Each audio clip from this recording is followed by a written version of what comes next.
Hello दोस्तों, स्वागत है आपका अपने YouTube चैनल एडवांस नौकरी पर। ठीक है, तो दोस्तों आज मैं आपके लिए ऐसे टॉप 30 क्वेश्चन लेकर आया हूँ जो कि बहुत से कंपटीशन एग्ज़ामों में पूछे जा चुके हैं। जो भी डिफेंस एग्ज़ाम है, खासकर डिफेंस एग्ज़ाम जैसे कि आर्मी हुई, नेवी हुई, एयरफोर्स हुई, इनके अंदर जो नॉर्मल एग्ज़ाम होते हैं उनके अंदर ये सभी क्वेश्चन पूछे जा चुके हैं, और या फिर जो नहीं पूछे गए वो आगे पूछे जा सकते हैं। तो आपको ईमानदारी के साथ इन 30 क्वेश्चन का टेस्ट लगाना है और देखना है। और आपको मैं टारगेट देता हूँ 25 प्लस का, यानी कि आपको 25 प्लस राइट करने हैं इसके अंदर। ठीक है, बिना कोई गलत किए। तो हम पहले ही क्वेश्चन की ओर चलते हैं बिना टाइम गवाए। और पहला क्वेश्चन है हमारे, जालियांवाला बाग हत्याकांड कब हुआ था? ठीक है, तो ऑप्शन हमारे पास ए है 1916, बी है 1915, सी है 1919 और डी है 1819। ठीक है, तो इसका राइट जो आंसर होगा वो होगा 1919। डेट थी यहाँ पर 13 अप्रैल 1919 को, और ये कहाँ पर हुआ था ये आपको कमेंट करके डिस्क्रिप्शन के अंदर बताना है। दूसरा क्वेश्चन जो है हमारे पास ये है, बगदाद किस नदी के किनारे पर बसा है? ऑप्शन ए है टाइबर, ऑप्शन बी है दजला और ऑप्शन सी है सीन और डी है नन ऑफ दिस, यानी कि इनमें से कोई नहीं। अब आंसर आपको बताना है क्या होगा। तो दोस्तों मेरे हिसाब से अधिकतर कैंडिडेट ने इसका आंसर डी दिया होगा, नन ऑफ दिस, इनमें से कोई नहीं। लेकिन आप गलत हो, क्योंकि इसका आंसर है दजला। जो आप बोलोगे नहीं, बगदाद तो तिग्रिस नदी के पास है, लेकिन जो तिग्रिस नदी है उसको दजला नाम से भी जाना जाता है, दजला, याद रखना इसको। ठीक है, अब हम नेक्स्ट क्वेश्चन की ओर बढ़ते हैं। क्वेश्चन है अपना तीसरा, किस मुग़ल बादशाह ने अमृतसर में स्थित स्वर्ण मंदिर के निर्माण के लिए ज़मीन दान की थी? ऑप्शन ए है जहांगीर, बी है शाहजहाँ, सी है अकबर, डी है औरंगजेब। आप सोचिए इसका आंसर क्या होगा। तो दोस्तों इसका आंसर होगा सी राइट, अकबर। ठीक है, यानी कि अमृतसर में स्थित स्वर्ण मंदिर के निर्माण के लिए जो ज़मीन दान की थी वो शहंशाह कौन थे? अकबर थे। ठीक है, क्वेश्चन नंबर है अपना 4, राजनीति विज्ञान का जनक किसे कहा जाता है? आप सोचिए इसका आंसर क्या हो सकता है। तो दोस्तों ऑप्शन है अपने पास, ए चेम्सफोर्ड, बी अरस्तु, सी चाणक्य या डी लॉर्ड मैकले। ठीक है, तो इसका जो राइट ऑप्शन होगा, राइट आंसर होगा वो होगा अरस्तु। ठीक है, ऑप्शन बी इसका राइट आंसर होगा। ठीक है, तो नेक्स्ट क्वेश्चन की ओर चलते हैं अपन। और दोस्तों मैं पहले ही बोल रहा हूँ, क्लास को स्किप नहीं करनी है, क्योंकि अगर आपने स्किप की, अगर आप इसको जल्दी देखना चाहते हो तो आप इसको फास्ट कर सकते हैं वीडियो को और इसको जल्दी देख सकते हैं। ठीक है, क्योंकि ये बहुत ही इंपॉर्टेंट क्वेश्चन है। ठीक है, क्वेश्चन नंबर 5 है, न्यूजीलैंड की राजधानी निम्नलिखित में से है? ऑप्शन ए हमारे पास बर्न, बी मास्को और सी ऑप्शन है हमारे पास एम्स्टर्डम या फिर डी वेलिंगटन। ठीक है, अब आपको बताना है इसका आंसर क्या होगा। तो इसका राइट आंसर जो होगा वो होगा डी वेलिंगटन। ठीक है, न्यूजीलैंड की राजधानी क्या है? वेलिंगटन। ठीक है, नेक्स्ट क्वेश्चन है अपना, भारत में सर्वाधिक गेहूं उत्पादन राज्य कौन सा है? ठीक है, ऑप्शन ए है एमपी यानी मध्य प्रदेश, बी यूपी उत्तर प्रदेश, सी उड़ीसा, डी राजस्थान। तो इसका जो राइट आंसर होगा वो होगा यूपी। गेहूं उत्पादन का जो प्रथम राज्य है वो है यूपी। ठीक है, नेक्स्ट क्वेश्चन की ओर बढ़ते हैं अपन। तो नेक्स्ट क्वेश्चन है हमारा कि ओलंपिक खेलों में रजत पदक जीतने वाली प्रथम महिला कौन थी? ऑप्शन है साइना नेहवाल, बी पीवी सिंधु, सी कमलजीत सिंधु और डी कर्णम मल्लेश्वरी। ठीक है, तो इसका जो राइट आंसर है वो होगा बी पीवी सिंधु। ओलंपिक खेलों में रजत पदक जीतने वाली प्रथम महिला कौन थी? पीवी सिंधु। ठीक है, नेक्स्ट क्वेश्चन की ओर चलते हैं। क्वेश्चन नंबर है हमारा 7, स्वराज्य की सर्वप्रथम मांग करने वाला व्यक्ति कौन था? अब इसमें भी आपको बहुत सारा कन्फ्यूजन होगा, वो भी मैं दूर कर दूंगा आपका। ए दयानंद सरस्वती, बी राजा राममोहन राय, सी बाल गंगाधर तिलक और डी महात्मा गांधी। ठीक है, तो बहुत से लड़कों ने इसका आंसर है जो दिया होगा ऑप्शन ए दयानंद सरस्वती। तो आप गलत हो, क्योंकि स्वराज्य शब्द की मांग सर्वप्रथम दयानंद सरस्वती ने की थी, लेकिन जो स्वराज्य की सर्वप्रथम मांग की थी वो थे बाल गंगाधर तिलक। ठीक है, तो इसका जो राइट आंसर होगा वो होगा सी। ठीक है, तो नेक्स्ट क्वेश्चन की ओर चलते हैं। क्वेश्चन नंबर है हमारा 8। शिवाजी के ताज ग्रहण करके छत्रपति की उपाधि कब धारण की थी? ठीक है, तो सन दे रखे हमारे पास। ऑप्शन ए है 1575, बी 1774, सी 1675 या डी 1674। ठीक है, तो जो इसका राइट आंसर होगा वो होगा ऑप्शन डी 1674। ठीक है, और जो तारीख क्या थी वो आपको कमेंट करके बतानी है। ठीक है, जो इसकी तारीख है 1674 को कौन सी तारीख के दिन शिवाजी ने ताज ग्रहण करके छत्रपति की उपाधि धारण की थी, वो तारीख आपको कमेंट करके बतानी है। ठीक है, नेक्स्ट क्वेश्चन है हमारा, दिल्ली किताब किसने लिखी थी? ऑप्शन है हमारे पास प्लेटो ने, जवाहरलाल नेहरू ने, या जयशंकर प्रसाद ने, या खुशवंत सिंह ने। ठीक है, तो हमारा जो राइट आंसर होगा यहाँ पे वो होगा ऑप्शन डी खुशवंत सिंह। ठीक है, अब हमारा नेक्स्ट क्वेश्चन है, सूर्य के सबसे नज़दीक ग्रह कौन सा है? ठीक है, सूर्य के सबसे नज़दीक ग्रह कौन सा है? तो हमारे पास ऑप्शन है बुध, बी ऑप्शन शुक्र, सी ऑप्शन शनि और डी ऑप्शन है मंगल। ठीक है, तो जो इसका राइट आंसर होगा सूर्य के सबसे नज़दीक ग्रह कौन सा है, वो है अपना बुध। ठीक है, कौन सा ग्रह है? बुध। याद रखना इस चीज़ को। अब हम चलते हैं नेक्स्ट क्वेश्चन की ओर। लोकसभा में कुल सदस्यों की संख्या कितनी है? ठीक है, ऑप्शन ए 250, बी 542, सी 245 या डी 545। ठीक है, तो लोकसभा की बात हो रही है, तो लोकसभा की बात हो रही तो यहाँ पर लोकसभा में कुल सदस्यों की संख्या है 545। ठीक है, कितनी है दोस्तों? 545। और राज्यसभा की बात करें अगर, तो उसमें सदस्यों की कुल संख्या है 250। ठीक है, और लोकसभा में वर्तमान संख्या सदस्यों की संख्या की बात करें तो वो है 542। ठीक है, नेक्स्ट क्वेश्चन है हमारा, भारतीय थल सेना की उत्तरी कमान कहाँ पर स्थित है? ठीक है, ऑप्शन ए है हमारे पास कानपुर, बी है लखनऊ, सी है उधमपुर और डी है श्रीनगर। ठीक है, तो इसका जो राइट आंसर होगा वो है उधमपुर। क्या है दोस्तों? उधमपुर। अब आपको कमेंट करके बताना है कि उधमपुर जो है कौन से स्टेट के अंदर पड़ता है, क्योंकि क्वेश्चन ये भी बन सकता है कि निम्नलिखित में से उधमपुर कौन से राज्य में पड़ सकता है, और आपको 4 ऑप्शन दिए जा सकते हैं जो अलग अलग स्टेट के होंगे। ठीक है, नेक्स्ट क्वेश्चन है हमारे पास, भारत का पेरिस किसे कहा जाता है?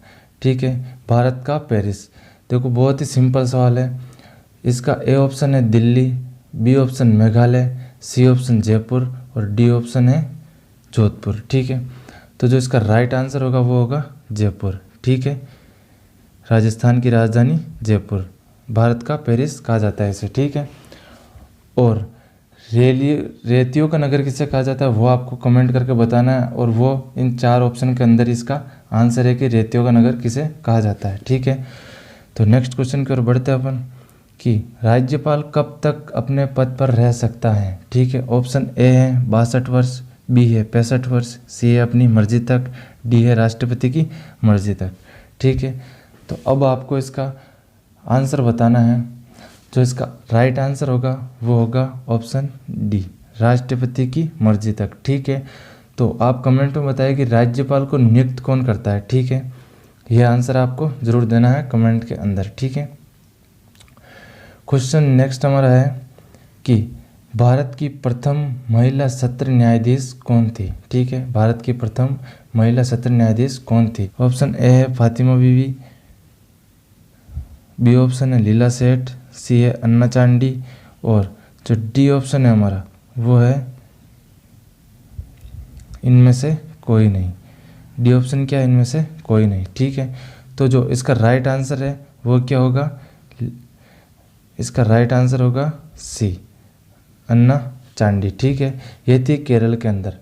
ठीक है, तो अब आपको एक डाउट होगा कि सत्र न्यायाधीश किसे कहते हैं। ठीक है, आपने उच्च न्यायालय का सर्वोच्च न्यायाधीश का सुना है, लेकिन सत्र न्यायाधीश दोस्तों, जो सत्र न्यायाधीश होता है वो होता है जिला स्तर पे।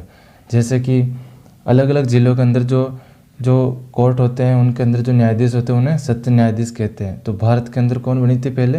अन्ना चांडी, केरल के अंदर। ठीक है, तो नेक्स्ट क्वेश्चन की ओर बढ़ते हैं। अब अपना जो भाग है बी, ठीक है, बी भाग है जिसके अंदर हम 15 क्वेश्चन साइंस के डिस्कस करने वाले हैं। ठीक है, 15 क्वेश्चन साइंस के डिस्कस करेंगे अब। ठीक है, तो पहला ही क्वेश्चन है अपना कि निम्नलिखित में से कौन सा एक इलेक्ट्रॉनिक उपकरण नहीं है? बहुत ही सिंपल है लेकिन बहुत हार्ड भी है। ठीक है, इसका आंसर देना आपको। ऑप्शन ए है CPU, ऑप्शन बी है बल्ब, ऑप्शन सी है अबेकस और ऑप्शन डी है मोटर बैटरी। ठीक है, तो दोस्तों इसका राइट जो आंसर होगा, बहुत इंपॉर्टेंट क्वेश्चन है, इसका राइट जो आंसर होगा वो होगा सी अबेकस। ठीक है, क्योंकि अबेकस एक बहुत ही पुरानी युक्ति थी जो कंप्यूटरों के जो कीबोर्ड होते हैं उनमें काम में ली जाती थी। ये बहुत फर्स्ट जनरेशन के टाइम की बात है। ठीक है, तो अब नेक्स्ट क्वेश्चन है हमारा, धातु सल्फ्यूरिक अम्ल के साथ क्रिया करके कौन सी गैस उत्पन्न करती है? ठीक है, धातु सल्फ्यूरिक अम्ल के साथ क्रिया करके कौन सी गैस उत्पन्न करती है? तो दोस्तों इसका ऑप्शन ए है ऑक्सीजन, बी है नाइट्रोजन, सी है हीलियम और डी है हाइड्रोजन। ठीक है, तो जो इसका राइट आंसर होगा, ठीक है, वो होगा डी ऑप्शन, हाइड्रोजन गैस। ठीक है, क्योंकि दोस्तों ये चीज़ आपको बिल्कुल दिमाग में बिठा लेनी है कि सभी धातुएं अम्ल के साथ क्रिया करके हाइड्रोजन गैस उत्पन्न करती हैं। तो सल्फ्यूरिक अम्ल, नाम से पता पड़ रहा है सल्फ्यूरिक अम्ल, यानी कि जो गैस कौन सी होगी उत्पन्न होगी? हाइड्रोजन। ठीक है, या फिर अब आपको सल्फ्यूरिक अम्ल की जगह HCl अम्ल भी दे सकते हैं कि HCl के साथ क्रिया करके कौन सी गैस उत्पन्न करेंगे, तो भी हाइड्रोजन गैस ही हमारा आंसर होगा। ठीक है, कंफ्यूज बिल्कुल नहीं होना। और जो नेक्स्ट क्वेश्चन हमारा वो है, इमली के अंदर कौन सा अम्ल पाया जाता है? ठीक है, ऑप्शन ए है साइट्रिक अम्ल, बी है नाइट्रिक अम्ल, सी है टार्टरिक अम्ल, डी है फॉर्मिक अम्ल। ठीक है, तो हमारा जो राइट आंसर होगा वो होगा ऑप्शन सी, टार्टरिक अम्ल। ठीक है, इमली के अंदर कौन सा अम्ल पाया जाता है? टार्टरिक अम्ल। ठीक है, नेक्स्ट क्वेश्चन की ओर चलते हैं। और हाँ दोस्तों, फॉर्मिक अम्ल किस में पाया जाता है वो आपको कमेंट में ज़रूर बताना है कि फॉर्मिक अम्ल किस में पाया जाता है। ठीक है, तो नेक्स्ट क्वेश्चन की ओर चलते हैं अपन कि गुरुत्वाकर्षण की खोज किसने की? ठीक है, तो गुरुत्वाकर्षण की खोज ऑप्शन ए है Charles Newton, B Isaac Newton, C Newton Fords, D Henry Newtons. अब आपके पास कन्फ्यूज़न मैन यहाँ पे है कि कौन सा न्यूटन है। ठीक है, न्यूटन तो आपने पढ़ रखा है कि गुरुत्वाकर्षण की बात आई तो न्यूटन इसका आंसर है, लेकिन इसका पूरा नाम दे दिया गया अब। तो जो इसका राइट आंसर होगा वो होगा आइजैक न्यूटन। ठीक है, क्योंकि न्यूटन का पूरा नाम क्या था? Isaac Newton. ठीक है, तो नेक्स्ट क्वेश्चन है हमारे पास कि नाभिक के रिएक्टर में न्यूट्रॉन नियंत्रक के रूप में किसका प्रयोग किया जाता है? ठीक है, ऑप्शन ए है हमारे पास भारी जल, बी है D2O या फिर सी है सोडियम और डी हमारे पास ए व बी दोनों। ठीक है, तो दोस्तों आपके हिसाब से इसका आंसर क्या होगा? क्योंकि इसका जो आंसर है बहुत से लोगों ने भी दिया होगा भारी जल, तो आप यहाँ पर गलत हो। ठीक है, तो इसका जो राइट आंसर होगा वो होगा ऑप्शन नंबर डी, क्योंकि ऑप्शन ए और बी दोनों, यानी कि ऑप्शन ए और बी क्या दे रखे हैं? भारी जल और D2O, क्योंकि भारी जल का सूत्र क्या होता है? भारी जल का सूत्र होता है D2O। ठीक है, तो ये चीज़ आपको ध्यान में रखनी है। अब नेक्स्ट क्वेश्चन की ओर चलते हैं। नेक्स्ट क्वेश्चन है कि ECG का टीका किस अंग के उपचार में किया जाता है? ठीक है, यानी कि जो ECG का टीका है किस अंग के रोग के उपचार में किया जाता है? तो ऑप्शन जो ए है वो है हृदय, बी है मस्तिष्क, सी है फेफड़े और डी है इनमें से कोई नहीं। ठीक है, तो जो इसका राइट आंसर होगा वो होगा ऑप्शन बी, मस्तिष्क। ठीक है, कंफ्यूज नहीं होना, यहाँ पर है EEG। ठीक है, और इसकी फुल फॉर्म क्या है वो आपको कमेंट के अंदर बतानी है। ठीक है, EEG का टीका किसके लिए लगाया जाता है? मस्तिष्क के रोग के उपचार के लिए। अब नेक्स्ट क्वेश्चन देखते हैं अपन कि मनुष्य के मूत्र का पीला रंग किस कारण दिखाई देता है। ठीक है, ऑप्शन ए है यूरिया, बी है लवण की मात्रा अधिक, सी है यूक्रोम और डी है इनमें से कोई नहीं। ठीक है, तो जो इसका राइट आंसर होगा दोस्तों वो हमारे पास होगा यूरोक्रोम। क्या होगा दोस्तों? यूरोक्रोम। मनुष्य के मूत्र का पीला रंग किस कारण दिखाई देता है? यूरोक्रोम के कारण दिखाई देता है। ठीक है, अब नेक्स्ट हमारा क्वेश्चन जो है वो है हृदयघात का कारण निम्न में से है कि हृदयघात का मतलब होता है दोस्तों जिसे हमें सामान्यतः बोलते हैं हार्ट अटैक। ठीक है, हार्ट अटैक नाम तो सुना ही होगा, लेकिन हिंदी में इसका जो हमें दिया है इसका मतलब बहुत से लोगों को पता नहीं कि हृदयघात का मतलब क्या होता है। तो इसका मतलब होता है हार्ट अटैक। तो ये इन 4 ऑप्शनों में से किस कारण होता है? ऑप्शन ए है कोलेस्ट्रॉल, बी है वसा अधिक, सी है जीवाणु के कारण, या फिर डी है एलेस्ट्रो। ठीक है, तो जो इसका राइट आंसर होगा दोस्तों वो होगा ऑप्शन ए। क्या होगा दोस्तों? Option A cholesterol. ठीक है, तो अब नेक्स्ट क्वेश्चन के बात करते हैं अपन, तो वो है मानव शरीर की गतिविधियों को नियंत्रण कौन करता है? मानव शरीर की गतिविधियों का नियंत्रण कौन करता है?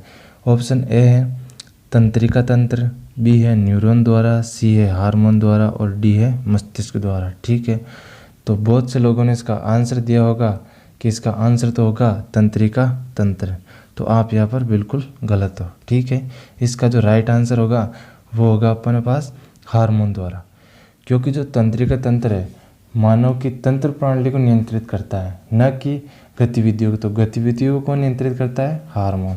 तो इस चीज़ को ध्यान में रखना और ना ही कंफ्यूज होना है। ठीक है, नेक्स्ट क्वेश्चन की बात करें, रक्त का लाल रंग किसके कारण होता है? रक्त का लाल रंग किसके कारण होता है?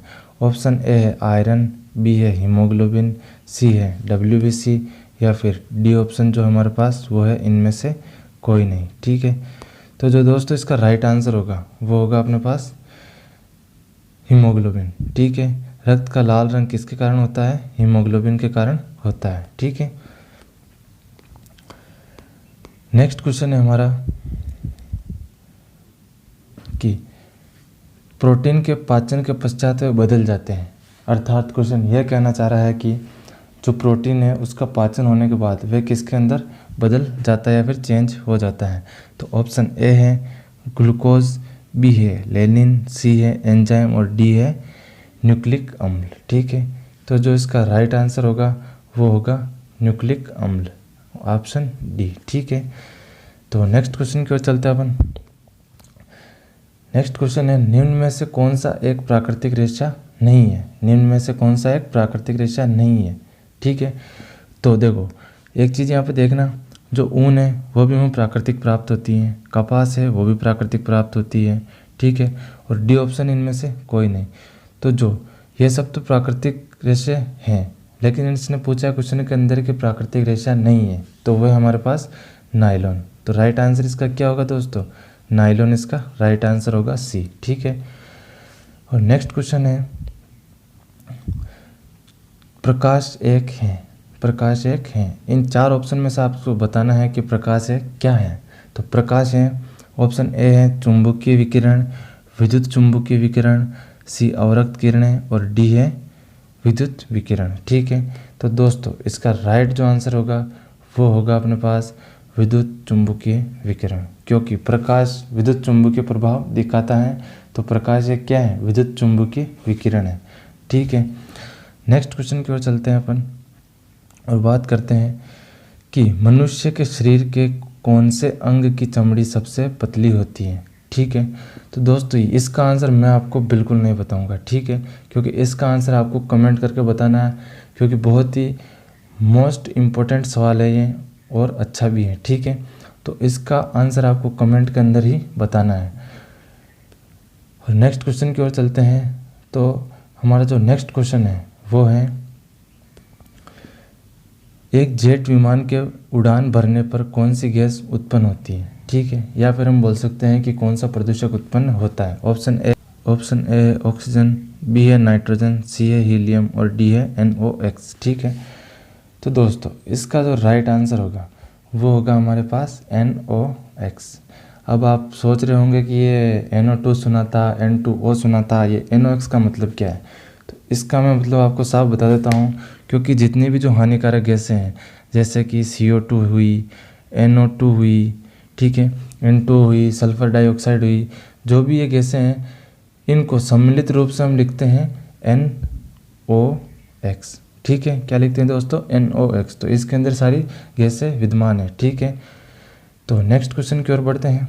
नेक्स्ट और लास्ट क्वेश्चन है हमारा कि फोटोसिंथेसिस में कौन सी गैस बाहर निकलती है। ठीक है, यानी दोस्तों यहाँ पर प्रकाश की बात हो रही है। प्रकाश यानी फोटोसिंथेसिस, जो कि एक पौधों के भोजन में आने की प्रक्रिया है। ठीक है, तो पौधे भोजन किस प्रक्रिया द्वारा बनाते हैं? तो वह है प्रकाश संश्लेषण द्वारा। ठीक है, तो प्रकाश संश्लेषण के अंदर कौन सी गैस निकलती है? ऑप्शन ए है carbon dioxide, option B carbon monoxide, option C oxygen और डी नाइट्रोजन। ठीक है, तो दोस्तों प्रकाश संश्लेषण के अंदर पौधे CO2 ग्रहण करते हैं और ऑक्सीजन को बाहर निकालते हैं। यहाँ से आपका एक क्वेश्चन और डाउट क्लियर हो जाएगा कि रात के समय में पेड़ों के नीचे क्यों नहीं सोना चाहिए, क्योंकि पेड़ क्या होते हैं? कार्बन डाइऑक्साइड छोड़ते हैं, इसी कारण व्यक्ति की मृत्यु भी हो सकती है। ठीक है, तो इसका राइट जो आंसर होगा वो होगा हमारे पास ऑक्सीजन, ऑप्शन सी। ठीक है, तो दोस्तों मैंने आपको पूरी 30 क्वेश्चन आपको क्लियर करवाया। अगर इनमें से कोई डाउट हो, ठीक है, तो आपको कमेंट करके बताना है, या फिर आपको और किस तरह की क्लास चाहिए वो भी आपको कमेंट करके बताना है। और हमारी क्लास को ऐसे ही देखने के लिए चैनल को सब्सक्राइब करना ना भूलें और वीडियो को शेयर करें आगे से आगे, ताकि ये जानकारी बहुत लोगों को पहुंच सके। ठीक है दोस्तों, धन्यवाद।